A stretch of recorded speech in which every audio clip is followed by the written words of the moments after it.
Assalamu alaikum rahmatullahi wa barakatuh. Welcome everyone to And She Thrived, which serves to hold space for Muslim divorced women.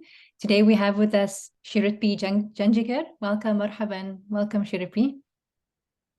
Assalamu alaikum wa rahmatullahi wa barakatuh, Sumaya. How are you? Alhamdulillah. Thank you for joining us all the way from Cape Town, South Africa. Just going to start introducing Shairitbi. Shairitbi Janjirker is 53 years of age, from Cape Town, South Africa, mother of 4 children, grandmother to 7. She is happily married for 10 years in her 3rd marriage. She works in an administrative and receptionist position at an optometrist. She loves socializing, the outdoors, and exploring. So, you are now in your 3rd marriage, and each one must have been a very profound experience. So, if you are able to just share with us, tell us something about your 1st and 2nd marriage, and then what led you up to your 3rd, so we can have some background information before we go into the more focused questions. Okay. Bismillahir Rahmanir Rahim. I got married at the age of 19. My 1st marriage was arranged by my dad. My ex-husband was 17 years my senior. I had my 4 children from the 1st marriage, and they were like born. My 1st son was born in 92. My daughter was born in 93. Then I had another daughter at 94, and then my son was born in 96. I've had 2 miscarriages in that marriage. It was merely a marriage of where I had to kind of please my parents and not, please myself, being happy. And if I can put it to this way, it wasn't like a love marriage because of him being so much older than me, and there was no compatibility. Although he was professional, he did not have the family-orientated background where he could be a father for the kids and a husband for me. It was more where when the kids were born and I had to rear them on my own with the help of my parents, and weekends I would go to my parents' home with my children. He would never partake in that or go with.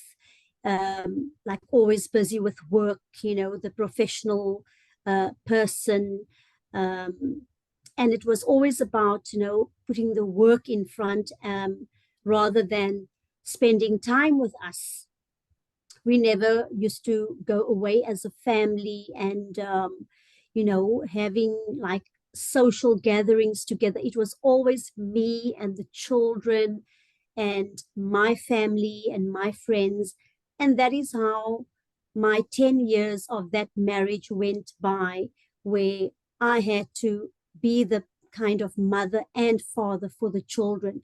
Although he was there physically, but emotionally and I would say he wasn't really there, because he would never come home and play with the kids or take them for walks and things like that. It was just the marriage for me, like of convenience in a way where I was the mother and the wife, and, I had to do what was expected from a wife to do for her husband, and that kind of a thing. And well, in the 10 years, there was abuse, physical abuse, emotional abuse, mental abuse, and the kids, they had to see all of this, and they were quite small. And while my parents, my father was alive, I couldn't think of leaving him, because it was like, back in the days, divorce would be like a scandal, and you would have to just make and do with it and try and work things out and that kind of a thing. And I felt it was quite unfair because what about my happiness? What about my peace? And well, at that time, I used to just kind of, you know, how should I put it? Like, I would say, let sleeping dogs lie and just please my parents and just go on with it, go with the flow. And my father would say, you know what, things will get better. You'll see, he'll change. And in that 10 years, it never actually happened where he changed, because if I go back into his past, I mean, he's had a history of OCD and schizophrenia, which made it much more difficult for me, because in the time when I married him, I didn't know all of that, and it only surfaced in the marriage. And yet I went with him. I've supported him in going for counseling and things like that. But, you know, I feel that if you as a person, as an individual, do not change, nobody can make you change. I can advise you, I can help you along, but at the end of the day, you need to make the change within yourself. It was very hard for me because the kids were small and they needed that father figure, which he wasn't there. And my father had to take that place. My brothers had to take that place. And emotionally, it was very traumatic for me. Also, the abuse wasn't healthy for the kids. Rearing them in that environment wasn't healthy at all. And then I would say about 10 years going up and down, to and fro within the marriage, not having communication with him, not socializing, him being as a father, making time for us. It's all about work, and always telling me I have to go to my family. It was tough. But at the end of the day, I had to just stick it out. And in 1999, when my dad passed away, I I just made myself strong, and I said to my mom that, you know what, this is it. I cannot do this anymore, and I want to leave this marriage. And that is when she actually said to me, look, if this is what you want, then I support you in that. If you are sure about it, then you should do what you feel is best for you and your children. And I then went to see an imam, and I explained to him everything. And the imam obviously set up a meeting for us to try and reconcile and things like that. And it didn't work. And then he actually gave me a talaq, because the imam said to him that, look, if both of you feel that this is not going to work, would you then, because I asked for a talaq, would you then give the talaq for your wife? And he agreed, and then we got divorced. It wasn't that easy as well, because remember, maintenance had to be paid. It was court matters. And at that time, you know, him being in the profession of an auditor, he obviously argued that he's not earning a lot of money, and coming up with all kinds of things and wanting to spite me, and had me evicted from the house and left me with, you know, nothing. And I went back to my mom's house, and that is where I started building up, you know, from scratch. And I then started a job and started making a life for myself and putting my pieces together and being there for my children, and having the support of my mom and my brothers helped a lot. You know, lucky for me, in the first marriage, there was no emotional attachment where I can say that it was hard for me to leave the marriage because I felt in love with him. It was nothing like that. The blessings for me that came out of the first marriage was my 4 children. And I would never, ever, or I wouldn't say never, ever, but I will say this: I don't ever have any regrets having my 4 children. They mean the world to me. And I've sacrificed everything for them. I have tried on occasions, numerous occasions, where in the first marriage, where me and their father had fights, and I would go to my parents' home, and then, my father would say, make things work for the sake of the kids. And I would go back, sacrificing my happiness and going back just to make it work. And all of that taken into consideration, after my father passed away, I then went forth with the divorce and I got my talaq. And I moved on. I got a job, and then I started working and slowly picking up my pieces and spending more time with my children. Then about 4 years down the line, I met my second marriage husband.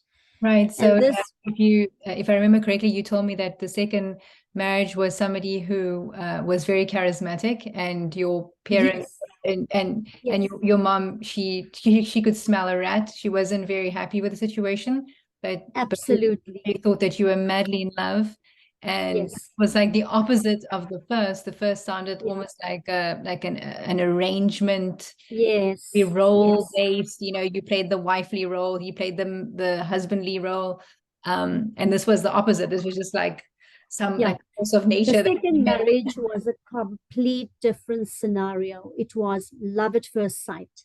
It was where, my dream guy, and we were so compatible, and he was the type of guy that I've always wanted. He was good looking, and all of that a woman can ever dream of having, I found in my second marriage husband. Yeah, so then at what was when it was all like supposedly rosy initially, what was like where you saw, okay. Look, he was he was extremely possessive. Um, he was the possessive type, meaning that I couldn't have friends. My life just revolved around him, and it was possessive to that extent where the jealousy, even with my kids, he wouldn't let me be there for them as they needed me. And because I was so in love with him, I actually overlooked all of these. And which if I think back, I hate myself for having done that, because it took me 8 years down the line to realize that, you know what, it's not just about yourself. I was like in the middle.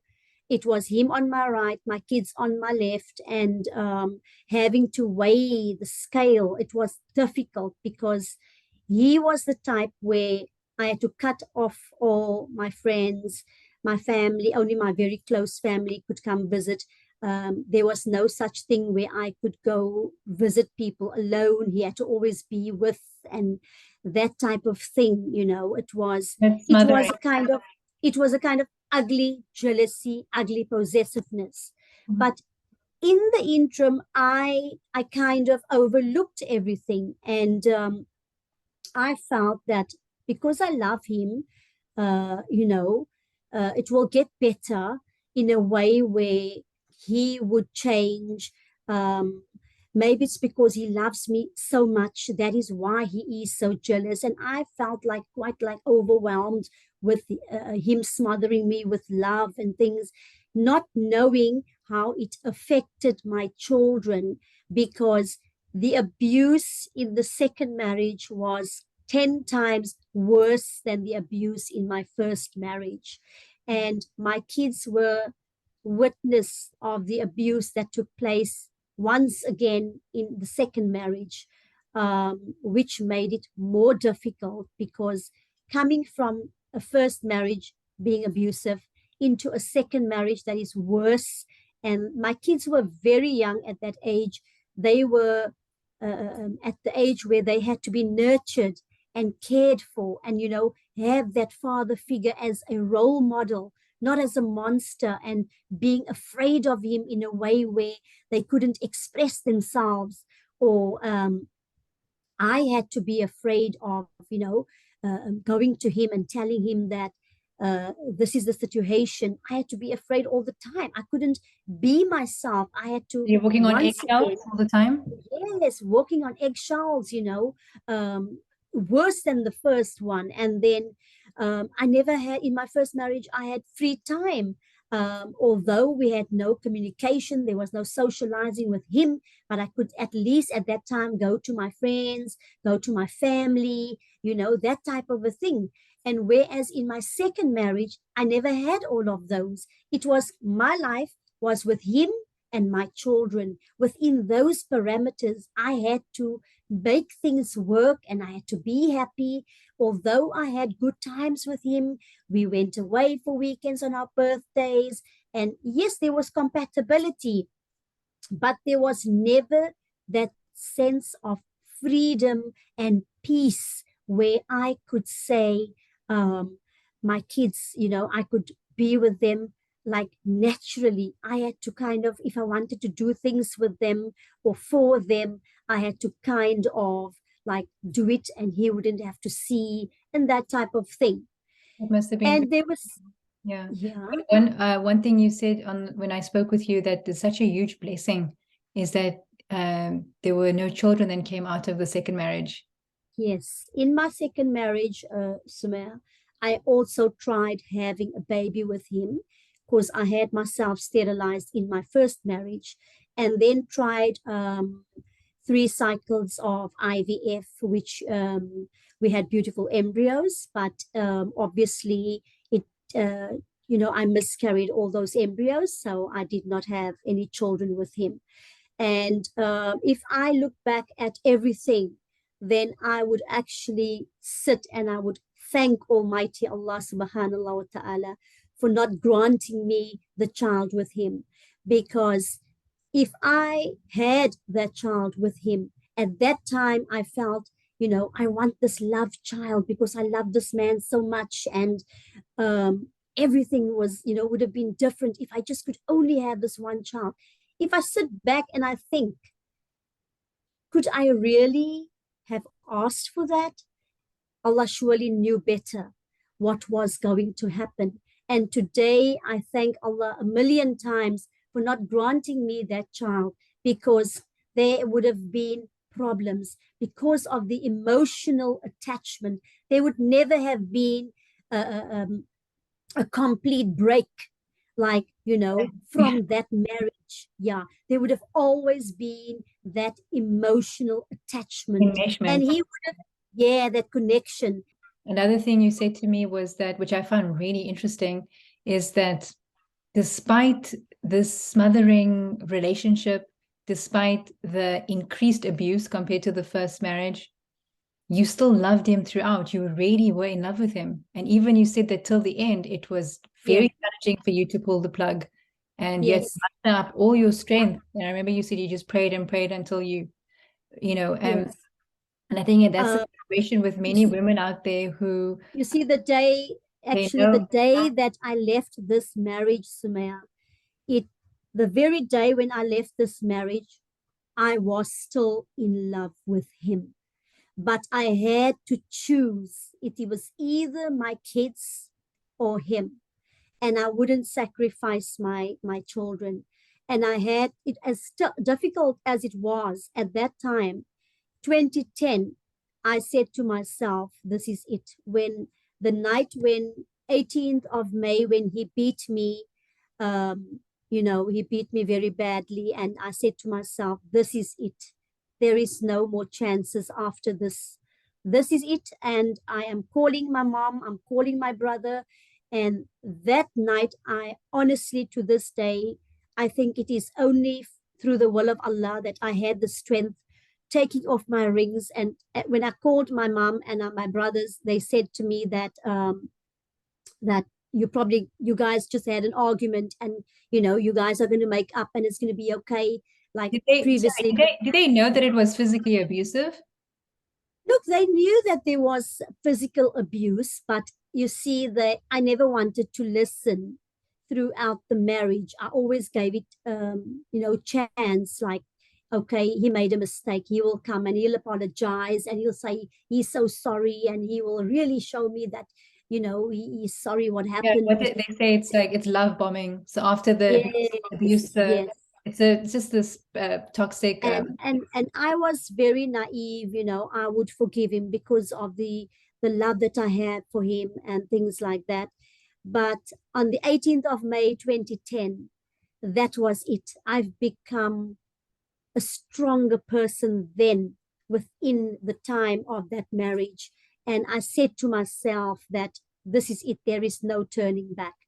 And believe me, when I walked out that night, the very next day, he was at my mom's house begging me to forgive him and telling me how sorry he was and all of that things, and the same scenario over and over. And I said to him, it's over.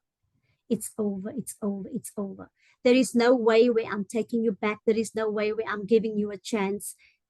We're done. So I wanted to ask you that, given that you've had 2 abusive relationships, did you go through any type of like trauma counseling or therapy to get over those, that abuse that happened? No, none at all. None at all.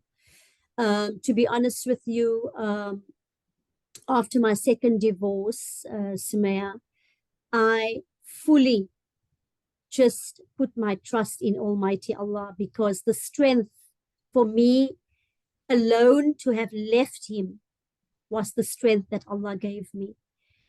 The day I walked out of that marriage, it was like a cloud was lifted from my head. I promise you, wallahi, it was like a heavy, heavy cloud that was lifted. And this came from Allah. I believe that because I prayed about it. I prayed before I made the decision. I made Salatul Istikhara. I have made Tahajjud, and I asked Allah for guidance. And this has come through Allah's guidance. There was no turning back.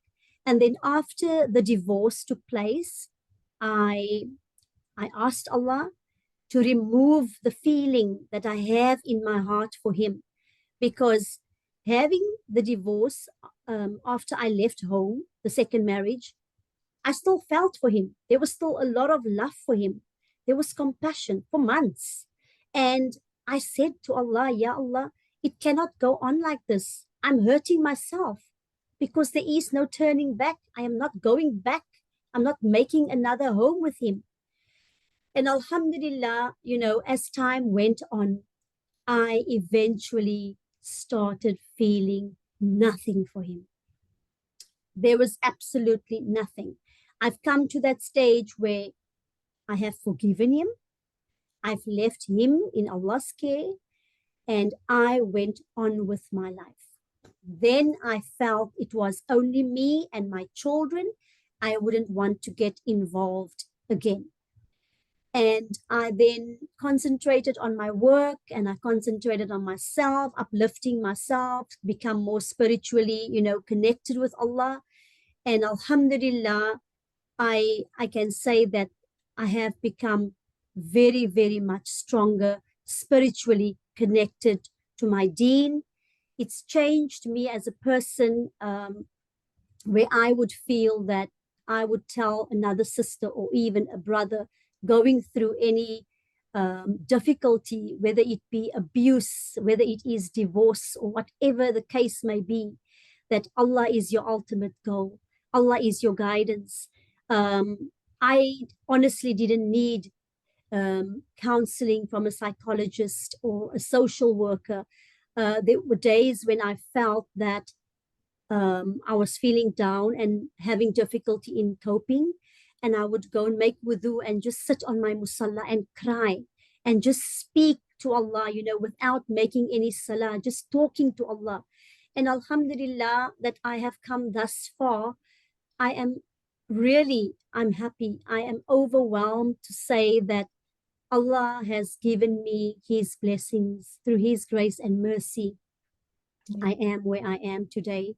And the marriage that I am in, Sumaya, my husband, I had no clue that I was going to get married to him. He was just, I was in my working place in the clothing industry, and he came through the door as a customer, not even noticing me. But I felt something for him when he walked through that door. And at that time, it wasn't love, but it was something special. And that feeling that I had for him when he walked through that door was a feeling that Allah has put in my heart. So Because when it comes to your third marriage, what are the key characteristics and features you feel that are very contrasting from your first and second marriage? Because it sounds as if you're very happily married in your third. Look, for me, in my third marriage, the key factors in this marriage, there's peace, there's happiness, there's no abuse, there's no vulgar language. We are compatible. And I mean, I am 2 years older than my husband, and that didn't make a difference, although we are now married 10 years. It's just everything is so beautiful. It's like the saying goes, it's too good to be true. But you know what? This is from Allah. And I feel that Allah has truly blessed me, because going through 2 broken marriages, looking after my iddat period, looking after my children, having sacrificed my happiness, Allah has given me this because I surely deserve this. And this is, I would say, my ultimate key: peace, joy, happiness within this marriage, respect. There is that unity between my children and his children. And that is important, because if our kids didn't get along, there would be problems. But we are like one family, when we have gatherings, when we have small little birthdays, functions, meetings, we would always join in, and there's that respect. So alhamdulillah, for that alone is a blessing for me. MashaAllah. So when you approached your third marriage, did you have any trepidation of, oh my goodness, like what if some of the issues that I previously experienced are going to arise again in my third marriage? Like what made you confident that the third time would be different? I was very confident when I met him, because when I showed my mom his picture and I said to my mom that I've met somebody and I show great interest as a partner for marriage, and he shows the same interest. When my mom, before she even met him, she had a look at his picture and she said to me that he seems like a good guy. He seems like a nice person. And that alone for me was a plus, because she gave me that, that reassurance that she's willing to meet him. And when she met him, she was happy. And look, in the beginning, it wasn't all that easy, because remember that my kids had to get used to him. Mainly my daughter, that was single at that time, she had a little bit of a fear where I'm going to get hurt again and things like that. And I said to her, like, you do get good people out there. I think he deserves a chance, and put your trust in Allah and you'll see things will really work out for us. I'm not going to leave you. I'm not going to abandon you. You will see. And today, that very same daughter who had that fears, she is the one closest to him. My other daughter lives very far away, so we only get to see her once a year. And my husband, alhamdulillah, loves my daughter's children as his own grandchildren. This is the daughter that had the fear that I would get hurt again. My husband loves my grandchildren, alhamdulillah. You would never say that he is treating them as stepkids or step grandkids. And that for me is so amazing. And I cannot thank Allah enough for his mercy and his grace upon me. It's something that I feel sometimes I don't show enough gratitude towards Allah subhanahu wa ta'ala, but he surely knows my heart. And I don't say this with arrogance or with pride or boastfulness, but I say this again with confidence that when you have time and make that extra time for Allah, then surely Allah will never forget you and never forsake you. Because after every difficulty, there is ease. And I am living testimony to that, Sumaya, that, people have a tendency to say that, third time lucky. I don't feel that this is luck. This is fate. This is destiny. Allah has destined him for me, and Allah knew what I deserved. And therefore, Allah has given me this bliss in my marriage, in this lifetime for me, where at the age of 40, my life took a turning point. And I am now 53, and alhamdulillah, I am happy. Shukr Allah for that. My question for you is that how did you manage the step parenting relationship between your kids and your new husband?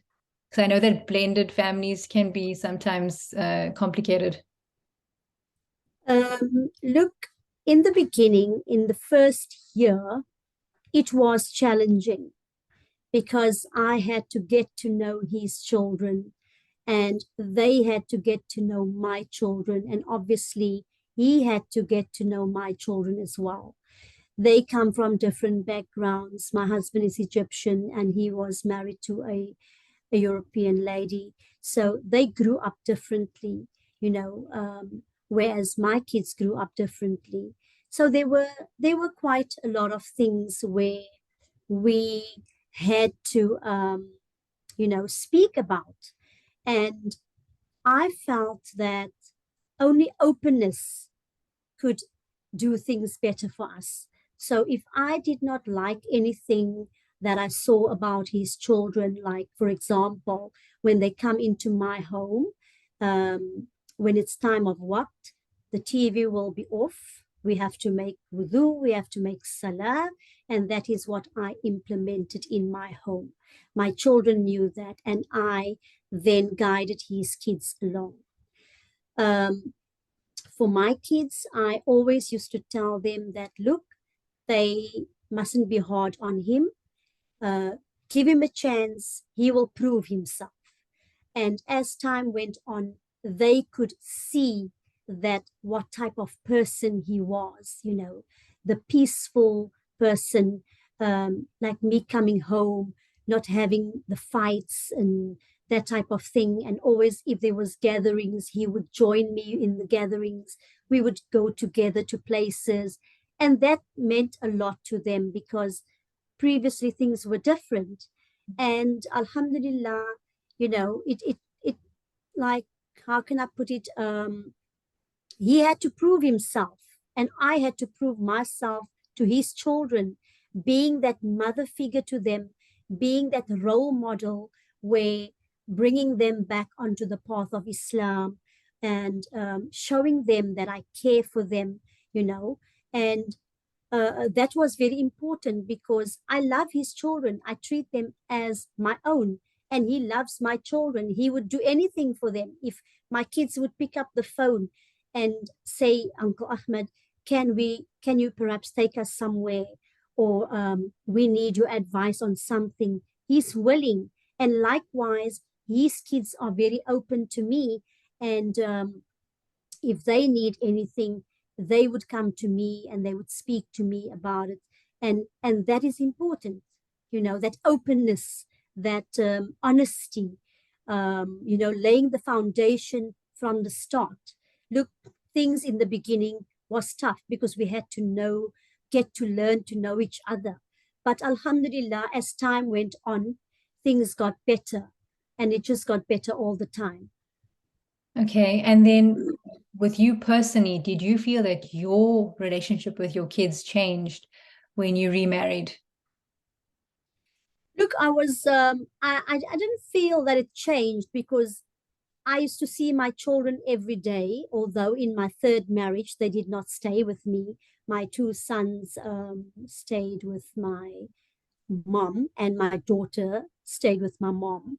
So I used to see them every day. We went to my mom every day to see them. If there was anything that they needed, we were there for them.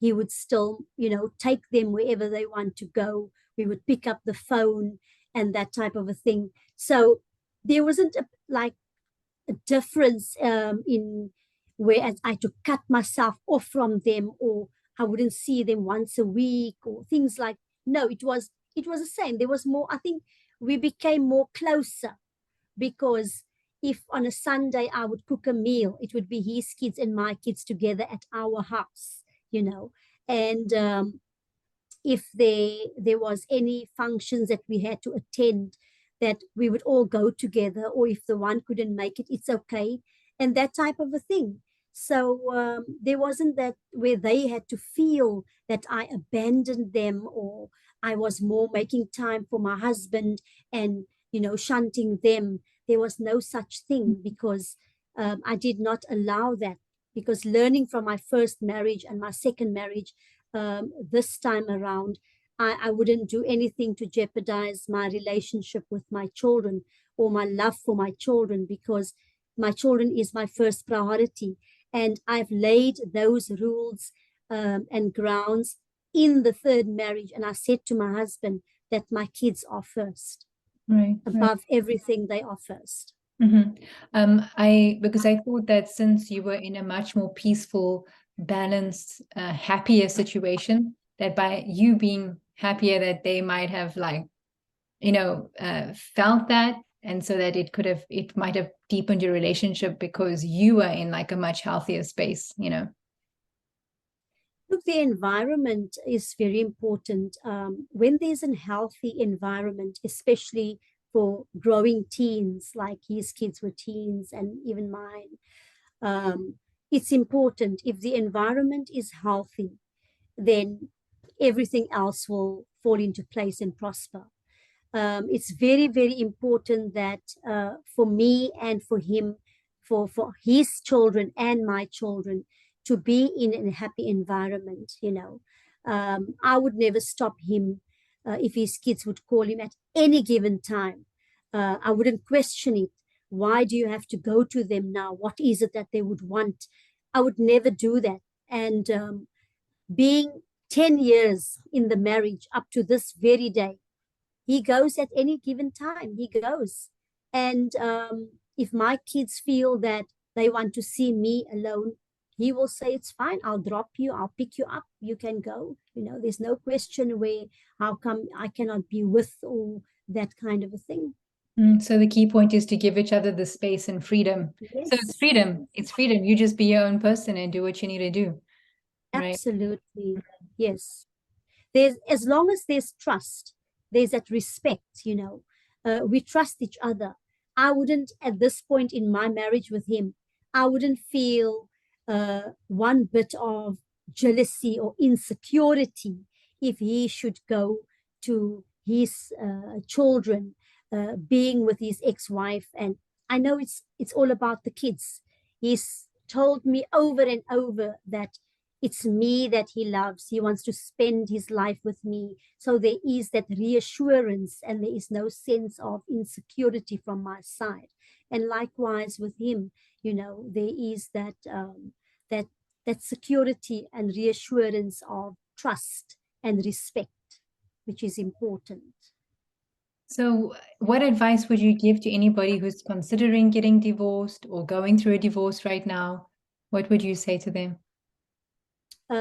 Firstly, I would say that before they take any steps, or if they have steps of wanting a divorce, and if they are in a separation, they should seek guidance from Allah. Make Salatul Istikhara. Get your guidance and your answers from Allah, and be positive about it. Don't ever consider giving it a thought of, I'm going to stick in this marriage because of the children. That is wrong. It's a lie. It doesn't work. that cliche that, you know, that kind of, that we've been indoctrinated by, you know, Indian mentality, I would say, coming from the customs and things, it doesn't work. Life has changed, things are different.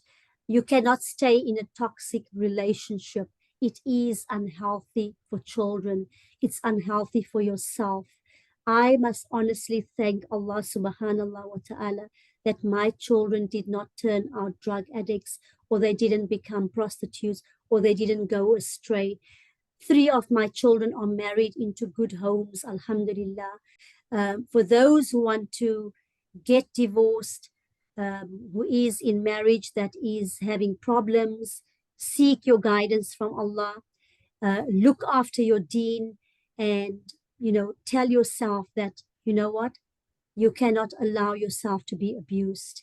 You cannot allow your children to grow up in abusive homes, whether it be emotional abuse, physical abuse, sexual abuse, whichever kind of abuse.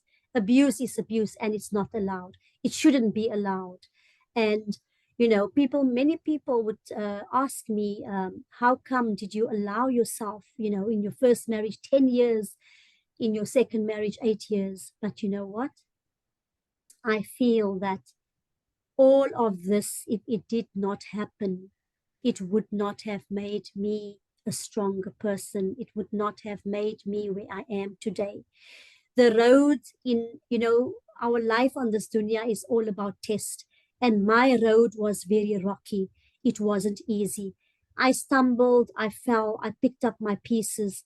But at the end of everything, it was like a puzzle. And when I built the puzzle, it made a beautiful picture. And this is how I've become thus far where I am today, where I still face challenges, but I am at the point where I can face my challenges, and I'm happy to you know, to, how can I say, what word could I use, to face my challenges in a way with iman, with faith, having not to have that fear, you know, to take something on, because I can now stand up for myself. I wouldn't have to sit back and think, what would he or she think of me? What would society think of me? Because ultimately, it is what Allah thinks of me is important. Thank you so much for sharing your story. Really appreciate your time and your honesty and openness with all of your experiences. You're welcome. You're welcome. Jazakallah khairan for your time. And I would just want to say to you and to each and everyone out there who is facing any challenges, any difficulties, may Allah subhanahu wa ta'ala shower his mercy and his grace upon you and your family.